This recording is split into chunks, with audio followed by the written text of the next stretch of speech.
Hey everyone, and welcome back to another video. And in this video, I'm going to show you how to turn whiteboard notes into tasks on ClickUp. Now, this video is going to be particularly useful for individuals. Let's say that you want to go ahead and turn whiteboard notes into tasks on ClickUp. How do you actually go ahead about doing so? Now, this video is going to be short, sweet, and simple, guys. There's not going to be a lot of steps involved. So first, let's go ahead and open up Whiteboards. And what we're going to do is that let's go ahead and use one of their templates here, such as an action plan. So with this action plan, here we have it.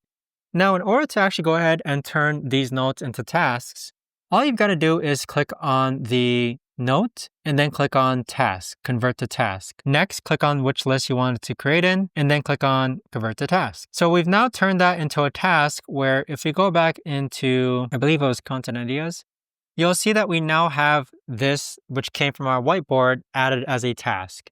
But that right there, guys, is the best and easiest way that I know of to actually go ahead and turn whiteboard ideas into tasks on ClickUp. If you guys know of a better or easier way to actually do this, let me know in the comments down below. I would love to know. Thanks so much for watching, everyone, and I'll see you guys all in the next video.